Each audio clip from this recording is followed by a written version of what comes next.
ಸಿದ್ದರಾಮಯ್ಯ ಸರ್ಕಾರಕ್ಕೆ ಗೃಹಲಕ್ಷ್ಮಿ ಶಾಕ್ ಕೊಡ್ತಾ ಇದೆ. ಗೃಹಲಕ್ಷ್ಮಿ ವಿಚಾರದಲ್ಲಿ ಸಿದ್ದು ಸರ್ಕಾರಕ್ಕೆ ಇಕ್ಕಟ್ಟು ಶುರುವಾಗಿರುವಂಥದ್ದು. ಹಿಂಬಾಕಿ ಹಣ ಬಿಡುಗಡೆ ಮಾಡ್ತಾ ಇಲ್ಲ ರಾಜ್ಯ ಸರ್ಕಾರ. ಆರೋಪ ನೆನೆ ಮೊನ್ನೆದಲ್ಲ, ಪ್ರತಿ ಬಾರಿಯೂ ಕೂಡ ಶಾಕ್ ಮೇಲೆ ಶಾಕ್ ಕೊಡ್ತಾನೆ ಇರ್ತಾರೆ. ಅವಾಗ ಕ್ಲಿಯರ್ ಮಾಡ್ತೀವಿ, ಇವಾಗ ಕ್ಲಿಯರ್ ಮಾಡ್ತೀವಿ, ಅಲ್ಲಿ ಸಮಸ್ಯೆ ಇದೆ, ಇಲ್ಲಿ ಸಮಸ್ಯೆ ಇದೆ ಅನ್ನುವಂಥ ಭರವಸೆಗಳಂತೂ ಸಿಗ್ತಾನೆ ಇರುತ್ತೆ. ಹಿಂಬಾಕಿ ಹಣ ಬಿಡುಗಡೆ ಮಾಡ್ತಾ ಇಲ್ಲ ರಾಜ್ಯ ಸರ್ಕಾರ. ಹಣ ಬಿಡುಗಡೆಗೆ ರಾಜ್ಯ ಸರ್ಕಾರಕ್ಕೆ ಸೂಚನೆಯನ್ನ ನೀಡಿ ಹೈಕೋರ್ಟ್ಗೆ ಸಾರ್ವಜನಿಕ ಹಿತಾಸಕ್ತಿ ಅರ್ಜಿಯನ್ನ ಸಲ್ಲಿಕೆ ಮಾಡಿದೆ. ಇವಾಗ ಬೆಂಗಳೂರಿನ ಆರ್ ಗಂಗಾ ಜಿಡಿ ಪವಿತ್ರ ಅರ್ಜಿಯನ್ನ ಸಲ್ಲಿಕೆ ಮಾಡಿದ್ದಾರೆ. ಅರ್ಜಿ ವಿಚಾರಣೆ ನಡೆಸಿ ನೋಟಿಸ್ ಜಾರಿ ಮಾಡಿದೆ ಹೈಕೋರ್ಟ್. ರಾಜ್ಯ ಸರ್ಕಾರ ಮಹಿಳಾ ಮತ್ತು ಮಕ್ಕಳ ಕಲ್ಯಾಣ ಇಲಾಖೆಗೆ ನೋಟಿಸ್. ಇದುವರೆಗೆ ಯಾಕೆ ಗೃಹಲಕ್ಷ್ಮಿ ಯೋಜನೆಯ ಬಾಕಿ ಹಣವನ್ನ ನೀಡಿಲ್ಲ ಅಂತ ಹೇಳ್ಬಿಟ್ಟು ಹೈಕೋರ್ಟ್ ರಾಜಕಾಲದ ಪೀಠದಿಂದ ಸರ್ಕಾರಕ್ಕೆ ಪ್ರಶ್ನೆಗಳ ಸುರಿಮಳೆ. ತಕ್ಷಣವೇ ಉತ್ತರಿಸುವಂತೆ ರಾಜ್ಯ ಸರ್ಕಾರಕ್ಕೆ ಕೋರ್ಟ್ ಸೂಚನೆಯನ್ನ ಕೊಟ್ಟಿದೆ. ಸಿದ್ದರಾಮಯ್ಯ ಸರ್ಕಾರಕ್ಕೆ ಇದೀಗ ಗೃಹಲಕ್ಷ್ಮಿ ಶಾಕ್. ಗೃಹಲಕ್ಷ್ಮಿ ವಿಚಾರದಲ್ಲಿ ಸಿದ್ದು ಸರ್ಕಾರಕ್ಕೆ ಇಕ್ಕಟ್ಟು ಶುರುವಾಗಿದೆ. ಹಿಂಬಾಕಿ ಹಣ ಬಿಡುಗಡೆ ಮಾಡಿಲ್ಲ ರಾಜ್ಯ ಸರ್ಕಾರ. ಹಣ ಬಿಡುಗಡೆಗೆ ರಾಜ್ಯ ಸರ್ಕಾರಕ್ಕೆ ಸೂಚನೆಯನ್ನ ನೀಡಿ ಇದೀಗ ಹೈಕೋರ್ಟ್ಗೆ ಸಾರ್ವಜನಿಕ ಹಿತಾಸಕ್ತಿ ಅರ್ಜಿಯನ್ನ ಸಲ್ಲಿಕೆ ಮಾಡಿರುವಂಥದ್ದು. ಅರ್ಜಿ ವಿಚಾರಣೆಯನ್ನ ನಡೆಸಬೇಕು, ನೋಟಿಸ್ ಜಾರಿ ಮಾಡಿ ಹೈಕೋರ್ಟ್ ಆದೇಶವನ್ನ ಇದೀಗ ಹೊರಡಿಸಿರುವಂಥದ್ದು. ರಾಜ್ಯ ಸರ್ಕಾರ ಮಹಿಳಾ ಮತ್ತು ಮಕ್ಕಳ ಕಲ್ಯಾಣ ಇಲಾಖೆಗೆ ನೋಟಿಸ್ ಅನ್ನ ಕೊಡಲಾಗಿದೆ. ಇದುವರೆಗೆ ಯಾಕೆ ಗೃಹಲಕ್ಷ್ಮಿ ಯೋಜನೆಯ ಬಾಕಿ ಹಣವನ್ನ ಕೊಟ್ಟಿಲ್ಲ ಅಂತ ಹೇಳ್ಬಿಟ್ಟು ಪ್ರಶ್ನೆ ಮಾಡ್ತಾ ಇದೆ ರಾಜ್ಯ ಸರ್ಕಾರಕ್ಕೆ. ಹೈಕೋರ್ಟ್ ರಾಜಕಾಲದ ಪೀಠದಿಂದ ಸರ್ಕಾರಕ್ಕೆ ಪ್ರಶ್ನೆ ಮಾಡ್ತಾ ಇರುವಂಥದ್ದು. ತಕ್ಷಣವೇ ಉತ್ತರಿಸಬೇಕು ಅಂತ ಹೇಳ್ಬಿಟ್ಟು ಕೋರ್ಟ್ ಸೂಚನೆಯನ್ನ ಕೊಟ್ಟಿದೆ ರಾಜ್ಯ ಸರ್ಕಾರಕ್ಕೆ. ಸಿದ್ದರಾಮಯ್ಯ ಸರ್ಕಾರಕ್ಕೆ ಇದೀಗ ಗೃಹಲಕ್ಷ್ಮಿ ಶಾಕ್ ಎದುರಾಗ್ತಾ ಇರುವಂಥದ್ದು.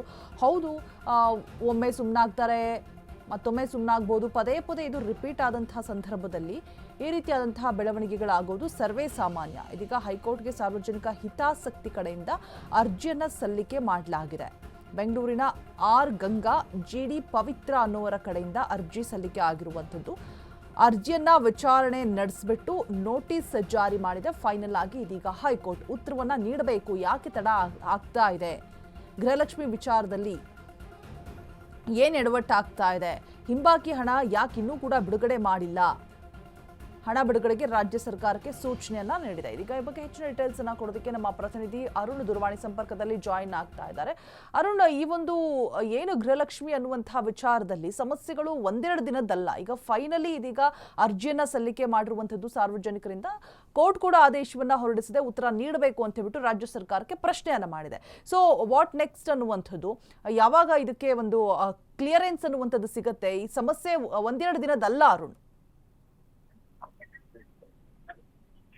ರೋಜಾ, ಏನಂದ್ರೆ ಕರ್ನಾಟಕ ಸರ್ಕಾರ ಅಂದ್ರೆ ಈಗ ರಾಜ್ಯ ಸರ್ಕಾರದಲ್ಲಿರುವಂತಹ ಕಾಂಗ್ರೆಸ್ ಸರ್ಕಾರ ಏನಿದೆ, ಇದು ಒಂದು ಮಹತ್ವದ ಕಾಂಕ್ಷಿಯಾದಂತಹ ಘೋಷಣೆಗಳನ್ನ ಮಾಡಿತ್ತು ಎಲೆಕ್ಷನ್ ಮುನ್ನ. ಯಾಕಂದ್ರೆ ಗೃಹ ಗ್ಯಾರಂಟಿ ಪಂಚ ಗ್ಯಾರಂಟಿಗಳನ್ನ ಘೋಷಣೆ ಮಾಡಿತ್ತು. ಅದರಲ್ಲಿ ಪ್ರಮುಖವಾಗಿ ಮಹಿಳೆಯರಿಗೆ ಪ್ರತಿ ತಿಂಗಳು ಏನು 2,000 ರೂಪಾಯಿ ಅಷ್ಟು ಏನು ಸರ್ಕಾರದಿಂದ ವರ್ಗಾವಣೆ ಆಗ್ತಾ ಇತ್ತು. ಸೊ ಇದಕ್ಕೆ ಸಂಬಂಧಪಟ್ಟಂತೆ ಗೃಹಲಕ್ಷ್ಮಿ ಯೋಜನೆ ಅಡಿ ವರ್ಗಾವಣೆ ಆಗ್ತಾ ಇತ್ತು. ಆದ್ರೆ ಇದೀಗ ಈ ಒಂದು ಹಣವನ್ನ ಬಿಡುಗಡೆ ಮಾಡಿಲ್ಲ ಅಂತ ಹೇಳ್ಬಿಟ್ಟು ಇಬ್ರು ಮಹಿಳೆಯರು ಏನು ಹೈಕೋರ್ಟ್ಗೆ ಒಂದು ಸಾರ್ವಜನಿಕ ಹಿತಾಸಕ್ತಿ ಅರ್ಜಿಯನ್ನ ಸಲ್ಲಿಸಿರುವಂತದ್ದು. ಇವತ್ತು ಅರ್ಜಿ ವಿಚಾರಣೆ ರಜಾ ಕಾಲದ ಪೀಠದ ಮುಂದೆ ಬಂದಿತ್ತು. ಈ ಒಂದು ಸಂದರ್ಭದಲ್ಲಿ ಸರ್ಕಾರಕ್ಕೆ ಏನು ಹೈಕೋರ್ಟ್ ನೋಟಿಸ್ ಅನ್ನ ಕೊಟ್ಟಿರುವಂತದ್ದು. ಅದೇ ರೀತಿ ಮಹಿಳಾ ಮತ್ತು ಮಕ್ಕಳ ಕಲ್ಯಾಣ ಇಲಾಖೆ ಯಾರು ಮುಖ್ಯಸ್ಥ ಯಾರು ಬರ್ತಾರೆ ಮತ್ತೆ ಪ್ರಿನ್ಸಿಪಲ್ ಸೆಕ್ರೆಟರಿ ಯಾರಿರ್ತಾರೆ ಅವ್ರಿಗೂ ಸಹ ನೋಟಿಸ್ ಅನ್ನ ಜಾರಿ ಮಾಡಿರುವಂತದ್ದು. ಸದ್ಯಕ್ಕೆ ದಿನಾಂಕವನ್ನ ಘೋಷಣೆ, ಮುಂದಿನ ವಿಚಾರಣೆಯ ದಿನಾಂಕವನ್ನ ಕೊಟ್ಟಿಲ್ಲ. ಆದ್ರೆ ಆದಷ್ಟು ಬೇಗ ಏನು ನೋಟಿಸ್ ತೆಗೆದುಕೊಳ್ಳುವಂತ ಸರ್ಕಾರ ಪರ ವಕೀಲರು ಅದ್ರ ಬಗ್ಗೆ ರಿಪ್ಲೈ ಕೊಡ್ತೀವಿ ಅಂತ ಹೇಳಿರುವಂತದ್ದು. ಮತ್ತೆ ಇದೊಂದ್ ರೀತಿ ಎಲ್ಲೋ ಒಂದ್ ಕಡೆ ಇದೀಗ ಫಸ್ಟ್ ಟೈಮ್ ಈ ರೀತಿ ಒಂದು ಹಣ ಬಿಡುಗಡೆ ಆಗ್ತಾ ಇಲ್ಲ ಅಂತ ಹೇಳ್ಬಿಟ್ಟು ಇಬ್ರು ಮಹಿಳೆಯರು ಒಂದು ಹೈಕೋರ್ಟ್ಗೆ ಅರ್ಜಿಯನ್ನ ಹಾಕಿರುವಂತದ್ದು. ಆದ್ರೆ ರಾಜ್ಯ ಸರ್ಕಾರದಲ್ಲಿ ಏನಾಗ್ತಾ ಇದೆ ಮತ್ತೆ ಮಹಿಳೆಯರಿಗೆ ಹಣ ಬಿಡುಗಡೆ ಆಗ್ತಾ ಇದೆ ಇಲ್ವಾ ಅನ್ನೋದ್ರ ಬಗ್ಗೆ ಏನಾದ್ರು ಸದ್ಯಕ್ಕೆ ಗೊತ್ತಾಗಿರುವಂತದ್ದು. ಸೊ ಈ ನಿಟ್ಟಿನಲ್ಲಿ ಸದ್ಯಕ್ಕೆ ಏನು ರಾಜ್ಯ ಸರ್ಕಾರಕ್ಕೆ ಮತ್ತೆ ಏನು ಮಹಿಳಾ ಮತ್ತು ಮಕ್ಕಳ ಕಲ್ಯಾಣ ಇಲಾಖೆಯ ಮುಖ್ಯಸ್ಥ ಯಾರು ಬರ್ತಾರೆ ಸೊ ಅವ್ರಿಗೆ ನೋಟಿಸ್ ಅನ್ನ ಕೊಟ್ಟು ಸದ್ಯಕ್ಕೆ ಮುಂದೂಡಿಕೆ ಆಗಿರುವಂತದ್ದು. ಅಂದ್ರೆ ಇಬ್ಬರು ಮಹಿಳೆಯರು ಏನಿದ್ದಾರೆ ಸೊ ಅವ್ರು ನಮ್ಗೆ ಕಳೆದ ಕೆಲ ದಿನಗಳಿಂದ ಹಣ ಬರ್ತಾ ಇಲ್ಲ, ಈ ಒಂದು ರಾಜ್ಯ ಸರ್ಕಾರ ಏನು ಘೋಷಣೆ ಮಾಡಿತ್ತು, ಹಾಗಾಗಿ ನಾವಿಬ್ರು ಕಾರ್ಮಿಕರಿದ್ದೀವಿ, ಸೊ ಹಾಗಾಗಿ ನಮ್ಗೆ ಯಾವ್ದೇ ರೀತಿಯಿಂದ ಹಣ ಇದರಲ್ಲಿ ಬರ್ತಾ ಇಲ್ಲ ಅಂತ ಹೇಳ್ಬಿಟ್ಟು ಅವರು ಈ ಒಂದು ತಮ್ಮ ಅಪ್ಲಿಕೇಶನ್ ಅಲ್ಲೇ ಹೇಳ್ಕೊಂಡಿರುವಂತದ್ದು. ಸೊ ಅದರಂತೆ ಇವತ್ತು ಹೈಕೋರ್ಟ್ ನ ರಜಾಕಾಲದ ಪೀಠದಲ್ಲಿ ಅರ್ಜಿ ವಿಚಾರಣೆಗೆ ಬಂದ ಸಂದರ್ಭದಲ್ಲಿ ಸರ್ಕಾರಕ್ಕೆ ನೋಟಿಸ್ ಅನ್ನ ಹೈಕೋರ್ಟ್ ಜಾರಿ ಮಾಡಿರುವಂತದ್ದು. ರೋಜಾ, ರೈಟ್, ಥ್ಯಾಂಕ್ ಯು ಅರುಣ್ ತಮ್ಮೆಲ್ಲ ಡೀಟೇಲ್ಸ್ಗಾಗಿ.